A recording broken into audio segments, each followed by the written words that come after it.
ನನ್ನ ಮಗನಿಗೆ ಹರಿನಾಮ ಸ್ಮರಣೆಯನ್ನು ಕಲಿಸಿದವರು ಯಾರು? ಇಲ್ಲ. ಹೌದು, ಆಲೋಚಿಸ್ತಾ ಇದ್ದೇನೆ. ಮದುವೆಯಾಗಿ ಅನೇಕ ವರ್ಷಗಳಾದರೂ ಮಕ್ಕಳಾಗಲಿಲ್ಲ ಎನ್ನುವ ಚಿಂತೆಯಲ್ಲಿರುವಂತಹ ಸಂದರ್ಭದಲ್ಲಿ ನಾರದರು ಬಂದರು. ನಾರದರೆ ಹೇಳಿದಂತಹ ವಿಚಾರ ಗಂಡನನ್ನ ಕೂಡುವಂತಹ ಸಂದರ್ಭದಲ್ಲಿ ಹರಿನಾಮ ಸಂಕೀರ್ತನೆಯನ್ನು ಮಾಡು ಎನ್ನುವ ಹಾಗೆ ಹರಿಯೇ ನನ್ನನ್ನು ಕಳಿಸಿದ್ದಾನೆ, ಇದರಿಂದ ಮುಂದೆ ಒಳ್ಳೆಯದಾಗುತ್ತದೆ ಎನ್ನುವ ಹಾಗೆ ಆ ಮಾತು ನಾರದರು ಆ ಸಂದರ್ಭದಲ್ಲಿ ಹೇಳಿದರು. ಈಗ ಎಲ್ಲವನ್ನು ಆಲೋಚಿಸ್ತಾ ಇದ್ದೇನೆ. ನನ್ನವರನ್ನು ಕೂಡುವಂತಹ ಸಂದರ್ಭದಲ್ಲಿ ಹರಿನಾಮ ಸಂಕೀರ್ತನೆ ಮಾಡಿದ ಕಾರಣದಿಂದಲೇ ಮಗ ಹುಟ್ಟಿದ್ದಲ್ಲವೇ? ಹೌದು. ಹಾಗಿದ್ರೆ ಇದೆಲ್ಲವೂ ಶ್ರೀಹರಿಯ ಸಂಕಲ್ಪ ಎನ್ನುವ ಹಾಗೆ ನಾನು ಭಾವಿಸಿಕೊಂಡಿದ್ದೆ. ನನ್ನವರು ಆಜ್ಞೆ ಮಾಡಿದ್ದಾರೆ, ಮಾತನ್ನು ಕೇಳಲಿಲ್ಲ ಅಂತಾದರೆ ವಿಷವನ್ನ ಕೊಡು ಎನ್ನುವ ಹಾಗೆ ನನ್ನವರ ಆಜ್ಞೆಯ ಹೌದು ಈಡೇರಿಸಲೇಬೇಕು. ಮಾತು ತಪ್ಪಬಾರದು.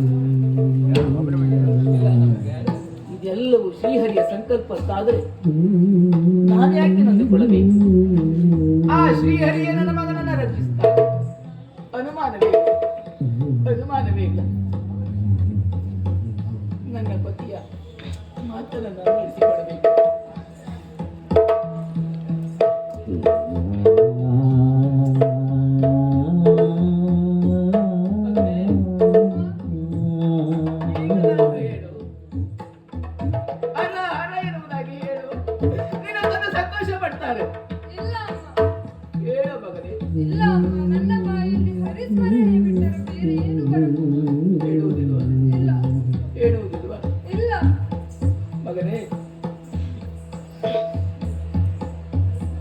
ಕುಡಿಯುವುದಕ್ಕೆ ಏನು ಬೇಕು ನಿನಗೆ?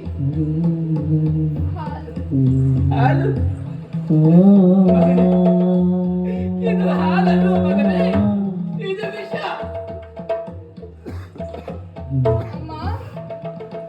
ನೀವೇನೇ ಕೊಟ್ಟರು ಅದು ನನ್ನ ಪಾಲಿಗೆ ಅಮೃತ. ಕೊಡಿ ಅಮ್ಮ. ಮಗನೇ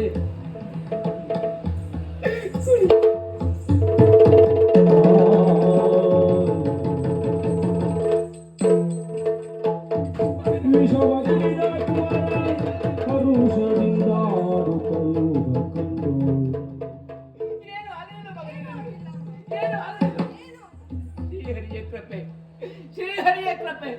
ಬಾ ಮಗನೇ.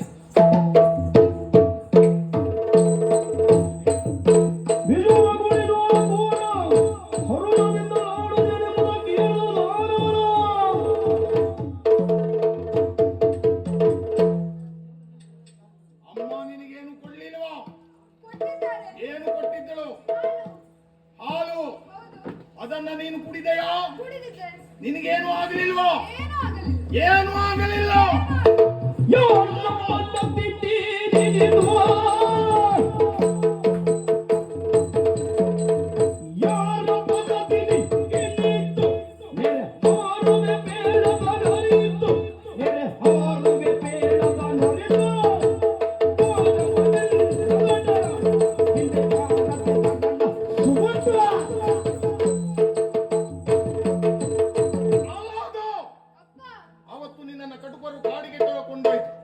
ನಿನ್ನನ್ನು ಕಡಿಯುವುದಕ್ಕೆ ಮುಂದಾದವಾಗ ಪರಸ್ಪರವರಲ್ಲಿಯೇ ಹೊಡೆದಾಟವನ್ನು ಮಾಡಿಕೊಂಡು ಸತ್ತರು.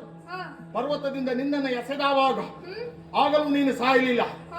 ಉಸುಗುಟ್ಟುವ ವಿಷ ಸರ್ಪ ಹಾವಾಡಿಗನನ್ನೇ ಕಚ್ಚಿಕೊಂಡಿತ್ತು. ಹಾಗಾದ್ರೆ ಇವತ್ತು ನಿನ್ನಮ್ಮ ಕೊಟ್ಟಂತ ಹಾಳಾಹಾಳ ಅದನ್ನು ಅರಗಿಸಿಕೊಂಡೆ ಅಂತ ಹೇಳಾದ್ರೆ ಇದಕ್ಕೆಲ್ಲ ಕಾರಣ ಏನು? ಯಾರ ಬಲ? ಯಾರ ಬಲ? ಯಾರ ಬಲದಿಂದಲೂ ಅಲ್ಲ. ಇಲ್ಲಿನ ಎನಗೆ ಬಲನೊಬ್ಬನು ಕೇಳಯ್ಯ, ಎನಗೆ ಬಲನೊಬ್ಬನಹುದು ಕೇಳಿ, ಜನಕ ನಿನಗೊಬ್ಬನದು ಎಂದೆನೋಗೋ. ಎಂದೆಣಿಸದಿರು ನಿನಗೆ ನಗೆ ಸಚರಾಚರಗೆ ತ್ರೈಜಗಗೆ ಅಣುಮಾತ್ ಪರಿಪೂರ್ಣನಃ ಶ್ರೀ ಸೀತೆಯ ರಸನ ಬಲವೇ ಬಲವತಿಯ ಬಣಗುಗಳ ಬೆಂಬಲದೊಳೆ ನಹುದೆಂದ